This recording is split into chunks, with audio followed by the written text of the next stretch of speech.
আসসালামু আলাইকুম মেয়েরা, কেমন আছো সবাই? আশা করি ভালো আছো। আমরা পড়ছিলাম পরমাণুর মডেল ও নিউক্লিয়ার পদার্থবিজ্ঞান। গত ক্লাসে আমরা শেষ করেছি যেটির মাধ্যমে, সেটি হলো পরমাণুর ভাঙন সম্পর্কিত। তেজস্ক্রিয় পদার্থ যে ভেঙে যায়, এই ভাঙনের হার সম্পর্কিত একটি সূত্র পড়ার মাধ্যমে আমরা শেষ করেছিলাম ক্লাসটা, এবং এটাকে আমরা বলেছিলাম রেডিও অ্যাক্টিভ ডিকে ল বা তেজস্ক্রিয় ক্ষয় সূত্র। এই সূত্রটা ছিল যে কোনো মুহূর্তে ভাঙনের হার,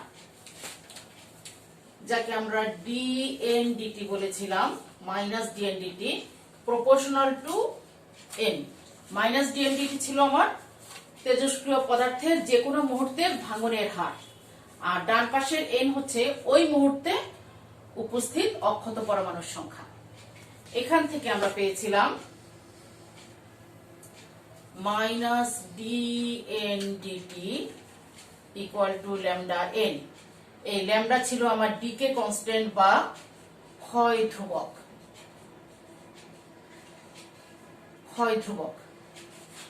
আচ্ছা, এখন এখান থেকে আমরা আজকে আরেকটি ফর্মুলা ডিরাইভ করব, সেটি হচ্ছে তেজস্ক্রিয়তার রূপান্তর সূত্র।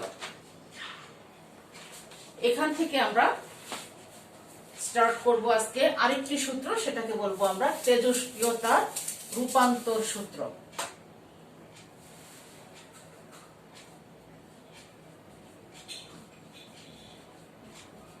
তেজস্ক্রিয়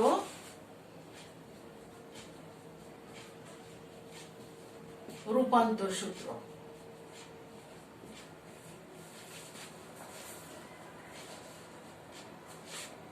আমাদের D N D T equal to lambda N.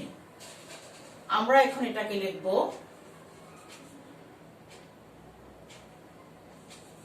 DNA divided by N minus lambda D T. আচ্ছা, এখন আমার প্রারম্ভিক পরমাণু একদম শুরুতে, যখন কেবলমাত্র ভাঙনটা শুরু হলো, তখন টি ইকুয়াল টু 0, সময় গণনার একদম শুরুতে প্রারম্ভিক অবস্থায় টি ইকুয়াল টু 0। এই সময়ে অক্ষত পরমাণুর সংখ্যাকে আমি নাম দিলাম n ইকুয়াল টু তখন n0। এরপরে যখন টি সেকেন্ড পার হয়ে গেল, টি সময় পার হয়ে গেল, যখন টি ইকুয়াল টু টি, তখন পরমাণুর সংখ্যা হচ্ছে n। এখন এই সীমার ভিতরে আমি যদি আমার এই সমীকরণটাকে সমাকলন করি, ইন্টিগ্রেশন করি, তাহলে আমি পাবো integration over dn divided by n equal to minus lambda integration over dt। আমাদের ইন্টিগ্রেশনের যে লিমিট, সেটা হবে সময়ের ক্ষেত্রে। আমার সময় গণনা শুরু হয়েছে t ইকুয়াল টু 0 থেকে, আমি সময় গণনা শেষ করেছি t ইকুয়াল টু t তে, তাহলে 0 টু t। আর t ইকুয়াল টু 0 তে আমার পরমাণুর সংখ্যা ছিল n0, তাহলে এখানে হবে লোয়ার লিমিট n0, আর t ইকুয়াল টু t তে আমার অক্ষত পরমাণুর সংখ্যা n। তাহলে আমার বাদিকে আমার লোয়ার লিমিট হচ্ছে n0 এবং আপার লিমিট n। এখন আমি যদি এই কাজটা কমপ্লিট করি, ইন্টিগ্রেশনটা যদি আমি কমপ্লিট করি, তাহলে আমি বাদিকে পাবো dn বাই n কে ইন্টিগ্রেশন করলে হয় log ন্যাচারাল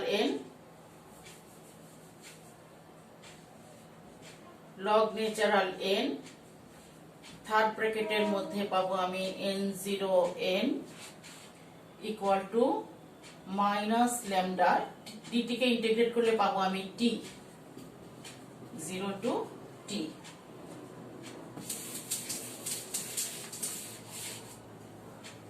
বা log natural n minus log natural n0 minus lambda t minus 0, বা log natural n divided by n0। এটা আমরা জানি log a minus log b equal to log a by b minus lambda t। এই পর্যন্ত পেলাম। এখন যদি আমরা উভয় পক্ষকে ই এর পাওয়ার হিসাবে দেখাই, তাহলে আমি পাবো, যেমন আমার যদি x ইকুয়াল টু ওয়াই হয়, তাহলে e to the power x equal to e to the power y হবে। আমি e to the power this equal to e to the power this, এখান থেকে আমি পেতে পারি, আমরা জানি আমাদের e to the power log of something equal to something, বা n বাই n0, এবং ডান দিকে e to the power minus lambda টি।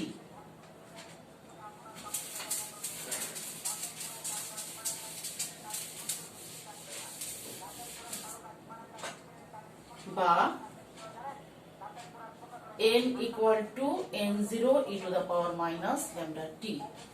এটা হচ্ছে আমার তেজস্ক্রিয়তা রূপান্তর সূত্র। অর্থাৎ তেজস্ক্রিয় ভাঙনের ফলে নির্দিষ্ট সময় পরে অক্ষত পরমাণুর সংখ্যা কতগুলি থাকলো তার জন্য আমি এই সমীকরণটা পাচ্ছি। এখানে আমার দুইটা ভেরিয়েবল, একটা হচ্ছে n আর একটা হচ্ছে t, আর বাকি সবগুলো হচ্ছে কনস্ট্যান্ট, n0 e ল্যামডা এগুলো সবই কনস্ট্যান্ট। তাহলে এই দুইটা ভেরিয়েবলের আমি যদি x অক্ষে t এবং y অক্ষে যদি n কে সেট করি, তাহলে আমার t ইকুয়াল টু যখন 0, তখন n এর একটা মান ছিল, সেটা হচ্ছে n0, এটা হলো প্রারম্ভিক পরমাণুর সংখ্যা।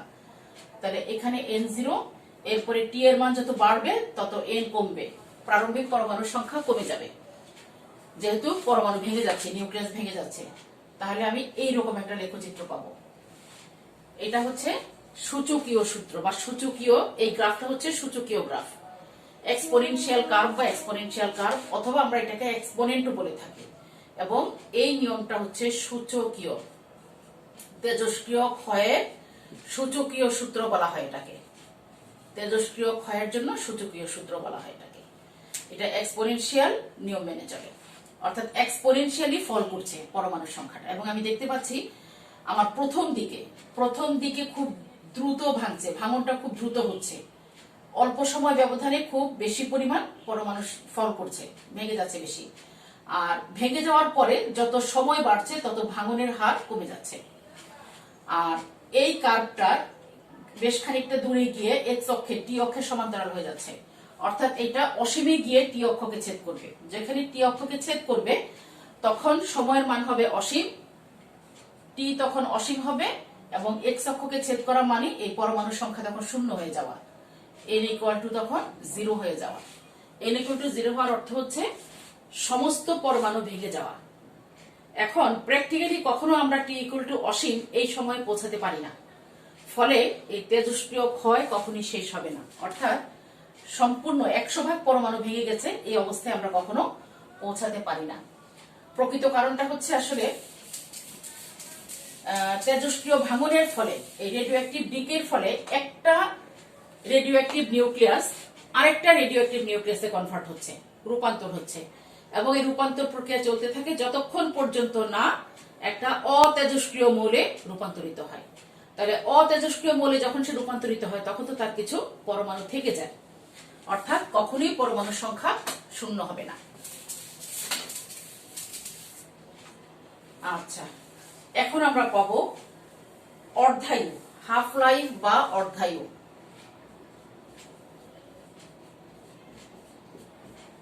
অর্ধায়ু বা হাফ লাইফ,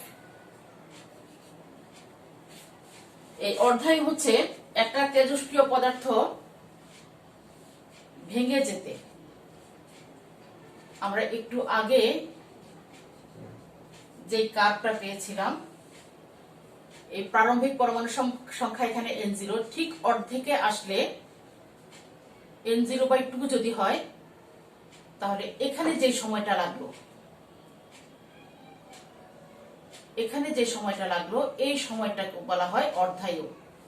আমরা টি হাফ বা কখনো শুধু টি দিয়ে লেখা হয়, শুধু ক্যাপিটাল টি দিয়েও লেখা হয় এটাকে, টি হাফ অথবা শুধু টি। আচ্ছা, তারপরে এই n/2 অর্ধেকে পরিণত হতে হলে এখানে আসবে n/4, n/2 এর অর্ধেক, তার মানে n0/4। এখন সময়ের কি অবস্থা, এইখানে যে সময়টা, এই যে এই সময়টুকুন, এইটাও টি হাফ, এতটুকুনের জন্য যে সময়, এতটুকুনের জন্য সেম সময় লাগবে। অর্থাৎ অর্ধায়ু ডেফিনিশন যদি আমরা দিতে চাই, তাহলে হচ্ছে কোনো তেজস্ক্রিয় পদার্থ ভেঙে অর্ধেকে পরিণত হতে যে সময় লাগে অথবা অর্ধেক ভেঙে যেতে যে সময় লাগে, আলটিমেটলি কথা একটাই, ভেঙে গিয়ে অর্ধেকে পরিণত হওয়া অথবা অর্ধেক ভেঙে যাওয়া। কোনো তেজস্ক্রিয় পদার্থ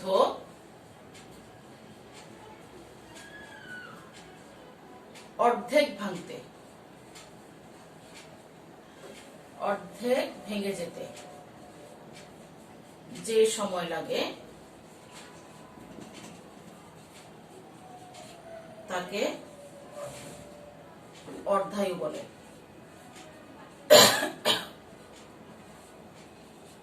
তাকে বলা হয় তার অর্ধায়ু। অর্ধেক ভেঙে যেতে যে সময় লাগে অথবা অর্ধেক অবশিষ্ট থাকতে যে সময় লাগে, একই কথা। যেমন আমার এখানে অর্ধেক ভেঙে গেছে আর অর্ধেক অবশিষ্ট আছে, একই কথা প্রত্যেক ক্ষেত্রে। তাহলে একটা তেজস্ক্রিয়, একটা রেডিও অ্যাক্টিভ সাবস্টেন্স অর্ধেক ভেঙে যেতে অথবা অর্ধেক অবশিষ্ট থাকতে যে সময় লাগে তাকে বলা হয় অর্ধায়ু। আচ্ছা, আমরা একটা এক্সাম্পল দিই। যেমন ইউরেনিয়াম একটা রেডিও অ্যাক্টিভ সাবস্টেন্স,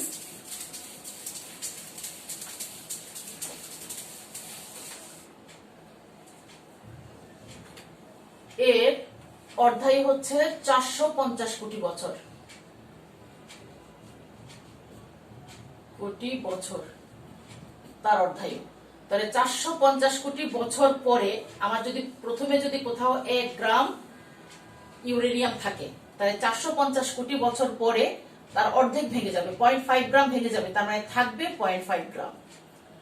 আরো 450 কোটি বছর পরে, 450 কোটি বছর পরে অবশিষ্ট থাকবে 0.25 গ্রাম।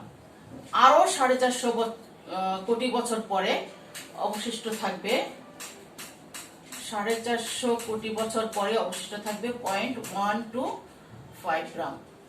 এভাবে দেখা যাচ্ছে যে এই সংখ্যাটা কমতে থাকে, অক্ষত পরমাণু সংখ্যা কমতে থাকে, কিন্তু শূন্য পর্যন্ত পৌঁছাতে হলে, অর্থাৎ সম্পূর্ণ পরমাণু ভেঙে যেতে হলে আমাদেরকে অসীম সময় পর্যন্ত অপেক্ষা করতে হবে, যেটা বাস্তবে সম্ভব নয়। এখন আমরা অর্ধায়ুর সাথে অক্ষত পরমাণু এবং অর্ধায়ুর মধ্যকার একটা চার্ট লিখতে পারি।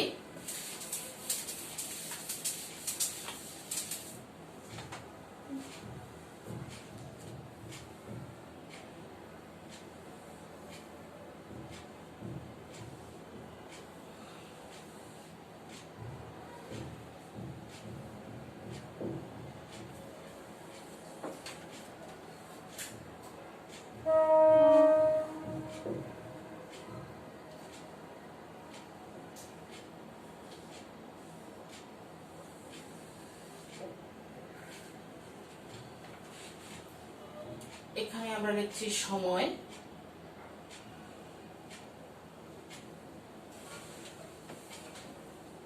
এখানে হচ্ছে অক্ষত পরমাণুর সংখ্যা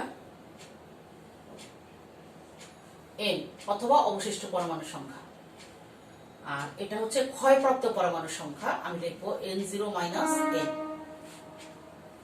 সময়টা যদি 0 হয়, প্রথমে আমি সময়ের মান নিচ্ছি 0,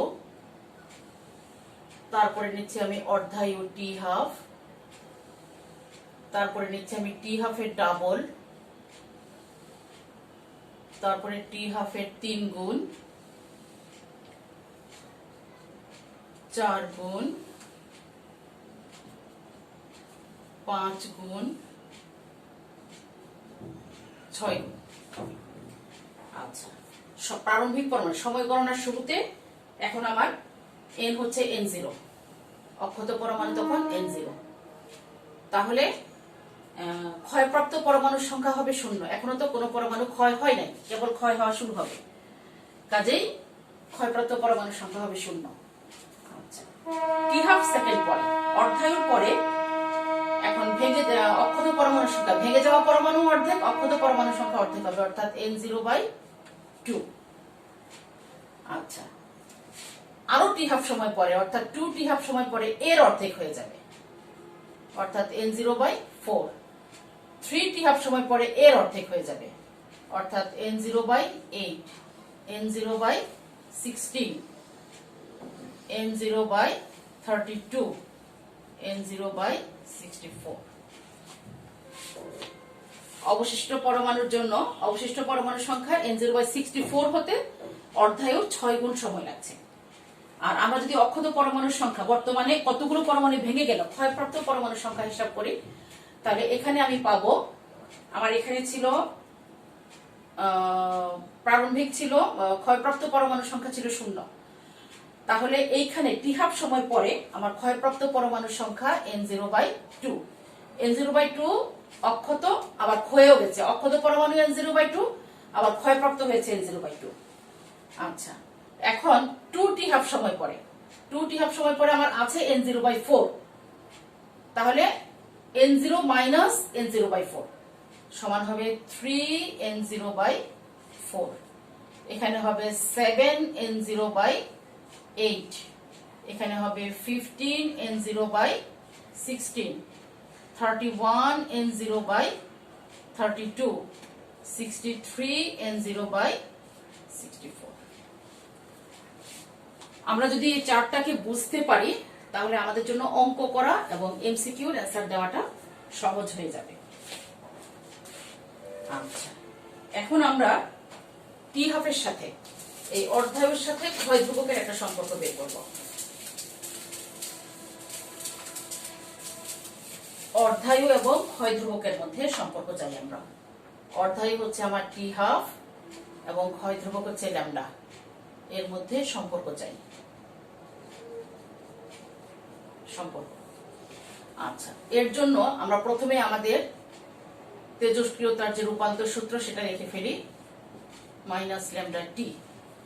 এখন টি হচ্ছে এই টিটা যদি t½ হয়, টি যদি t½ হয় অর্থাৎ অর্ধায়ু হয়, টি যদি হয় অর্ধায়ুর সমান,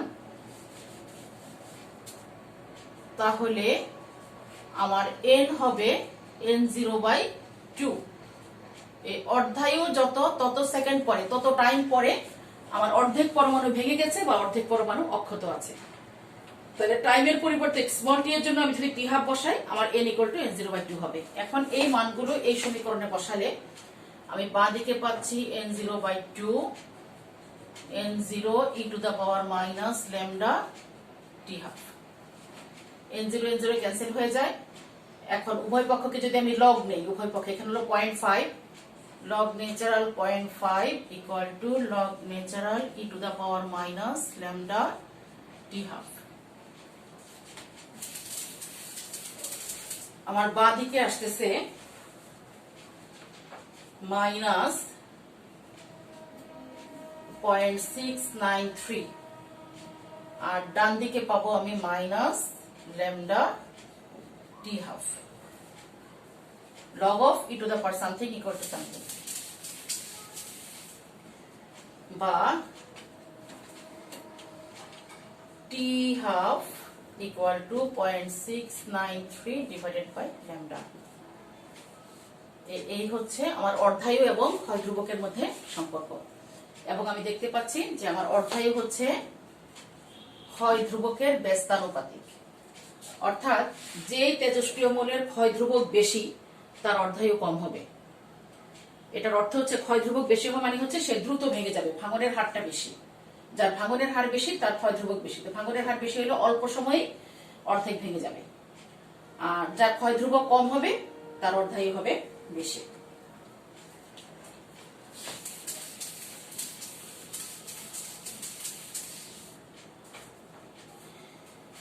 এখন আমরা একটা ছোট্ট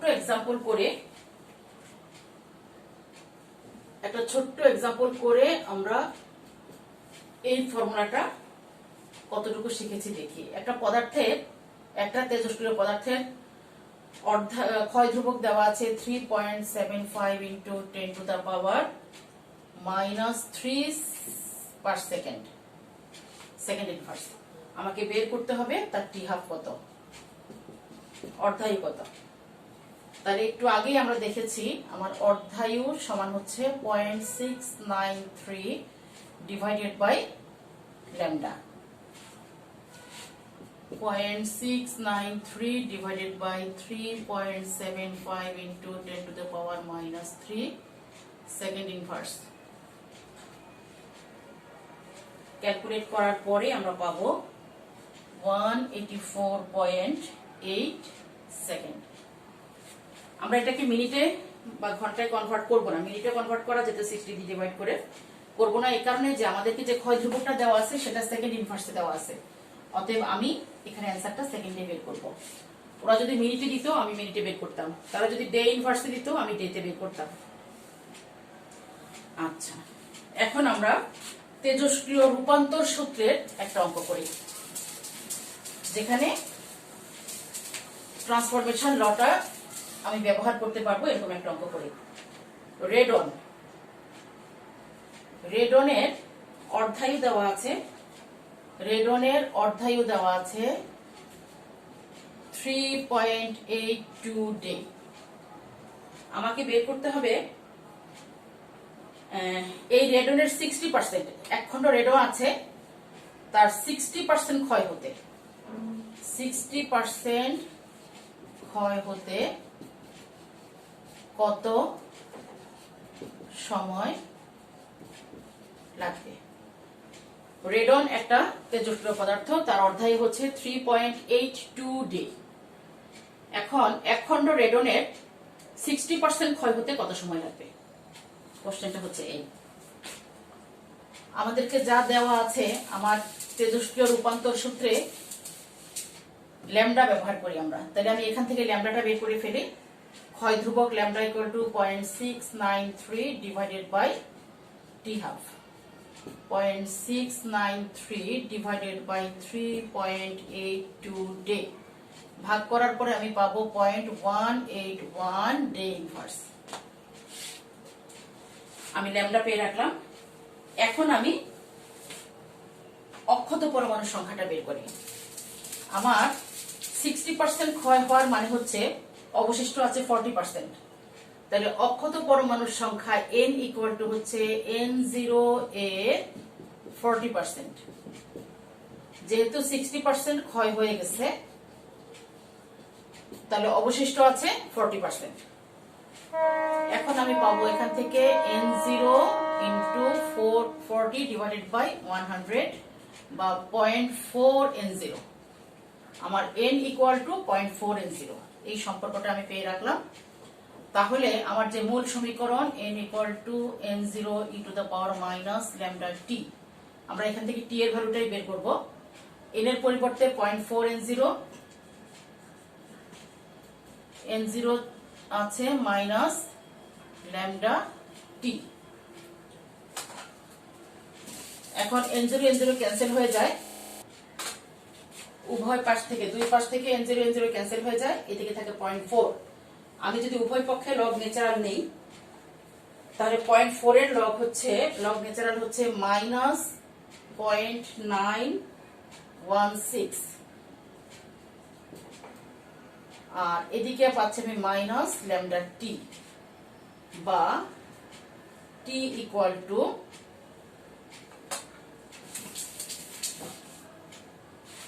minus 0.1916 divided by lambda. Lambda ছিল আমার মাইনাস 0.181 ডে ইনভার্স।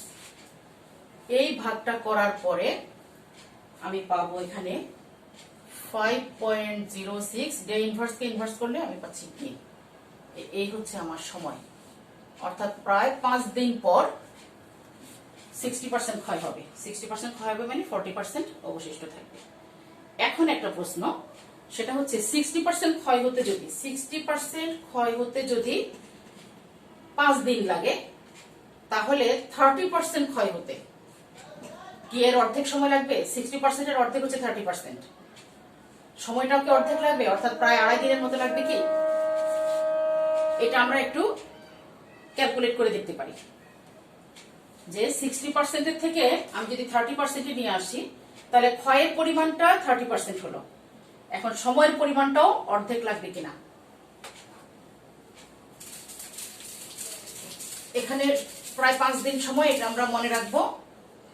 30% এর জন্য আমার অক্ষত পরমাণুর সংখ্যা হবে 30% যখন ক্ষয় হয়, ক্ষয় যখন 30%, তখন অক্ষত পরমাণুর জন্য আমি পাবো n ইকুয়াল টু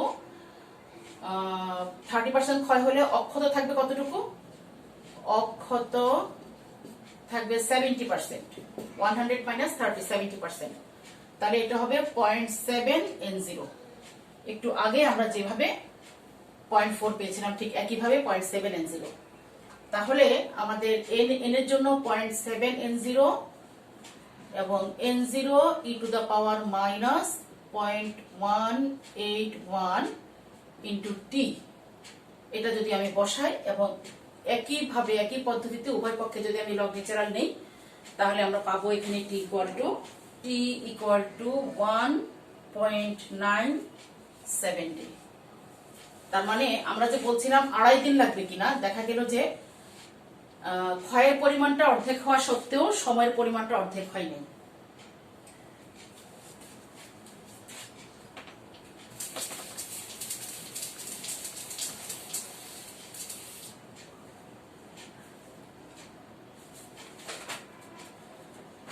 আচ্ছা, আরেকটা এক্সাম্পল করি আমরা। একটা তেজস্ক্রিয় পদার্থের অর্ধায়ু হচ্ছে 2 ডে। এখন প্রশ্ন হচ্ছে কতদিন পর এর 1/64 অংশ অবশিষ্ট থাকবে,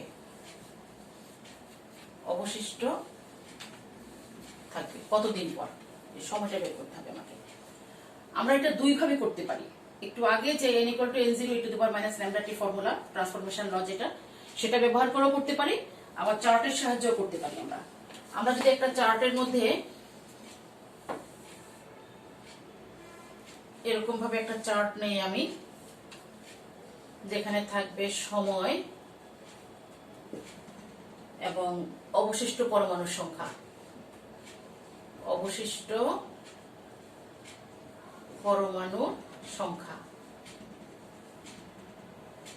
প্রথমে সময় 0, তারপরে সময় হচ্ছে t12, তারপরে সময় 2t12, তারপরে সময় 3t12, 4t12, 5t12, 6t12।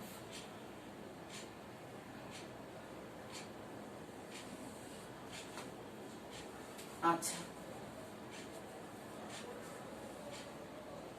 সময় যখন 0 তখন অবশিষ্ট পরমাণুর সংখ্যা হচ্ছে আমার n0, কারণ এখনো তো আমার ভাঙন শুরু হয় নাই, n0। আর t12 যখন সময় যখন অর্ধায়ুর সমান, তখন অবশিষ্ট পরমাণুর সংখ্যা হলো কত অংশ অবশিষ্ট থাকবে, তার অর্ধেক অংশ অর্ধেক ভেঙে যাবে এবং অর্ধেক অংশ অবশিষ্ট থাকবে। 2t12 যখন, তখন এখানে যা ছিল তার অর্ধেক অবশিষ্ট থাকবে, অর্থাৎ 1/4 of n0, 1/4 of n0, 2 of n0, 1/4 of n0। এখানে হবে 1/8 of n0, এখানে হবে 1/16 of প্রারম্ভিক পরমাণুর সংখ্যা, 1/32 of প্রারম্ভিক পরমাণুর সংখ্যা, 1/64 of প্রারম্ভিক পরমাণুর সংখ্যা। তাহলে ওরা 64টাই 1/64টাই জানতে চেয়েছে। তাহলে 1/64 এত অংশ অবশিষ্ট থাকবে কখন? 6t12, অর্থাৎ অর্ধায়ুর 6 গুণ সময় পরে। তাহলে t = হচ্ছে 6t12 বা 6 × 2 ডে = 12 দিন। 12 দিন পরে 1/64 অবশিষ্ট থাকবে। এইটা একটা পদ্ধতি। আমরা আরেকভাবেও এই অঙ্কটা করতে পারি, সেটা হচ্ছে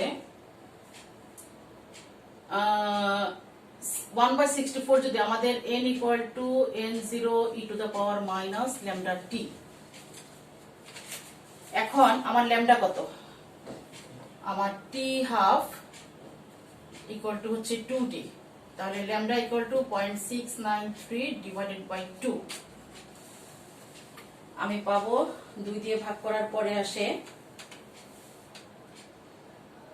0.346 ডে ইনভার্স ল্যামডা পেলাম আমি। আমাকে এখান থেকে টি বের করতে হবে, স্মল টিটা বের করতে হবে। আর n হচ্ছে 1/n0 / 64, 64 ভাগের 1 অংশ অবশিষ্ট আছে, তার মানে n0/64, n0 e to the power minus lambda t, n0 n0 cancel হয়ে যায়।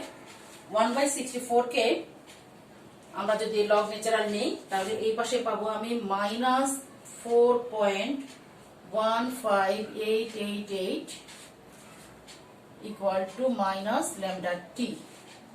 এখন ল্যামডার জন্য এই মানটা বসালে আমি টি ইকুয়াল টু পাবো 12.00 ডে। এইভাবে আমরা অঙ্কটা করতে পারি।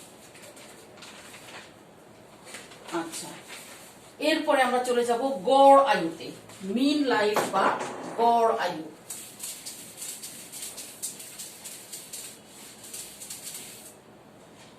মিন লাইফ বা গড় আয়ু।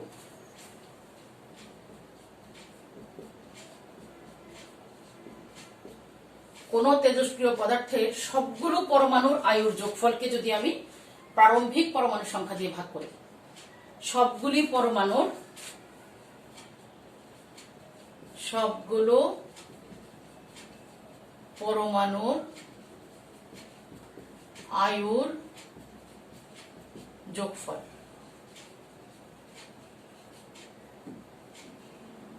ডিভাইডেড বাই প্রারম্ভিক পরমাণু সংখ্যা যদি n0 হয়, n0 দিয়ে ভাগ করলে যে ভাগফলটা পাওয়া যায় তাকে বলি আমরা গড় আয়ু, এবং এটাকে লিখি আমরা এরকম একটা চিহ্ন দ্বারা, এটাকে বলি টাউ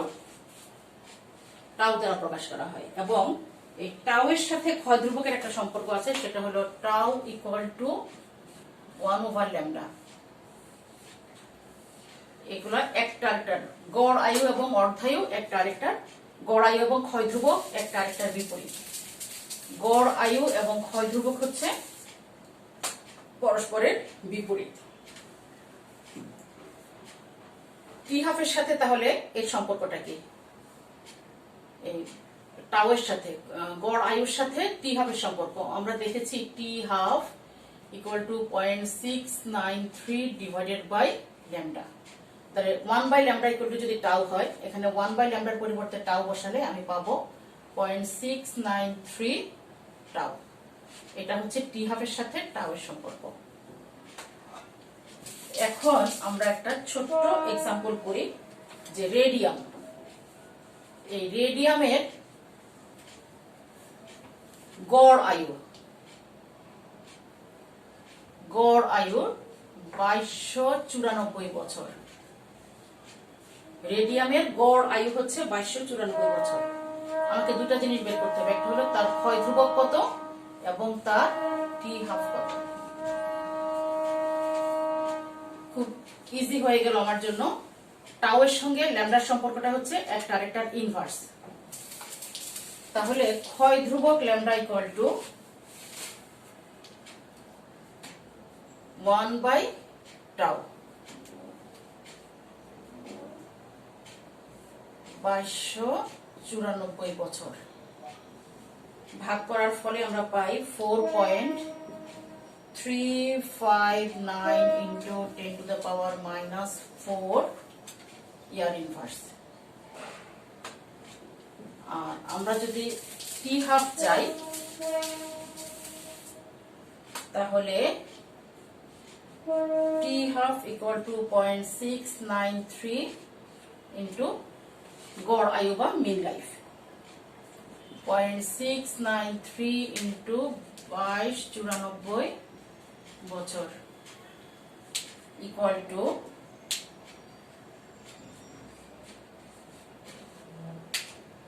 1589.74 ইয়ার। এই আমরা অর্ধায়ু গড় আয়ু শিখলাম, তেজস্ক্রিয়তার রূপান্তর সূত্র শিখলাম, এবং এই সূত্রগুলা ইমপ্লিমেন্ট করে কিভাবে আমরা অঙ্ক করতে পারি সেটাও আজকে শিখলাম। পরের ক্লাসে আরো ডিটেইল শিখবো ইনশাআল্লাহ। আজকের মতো এখানেই, আল্লাহ হাফেজ, ভালো থাকবে সবাই।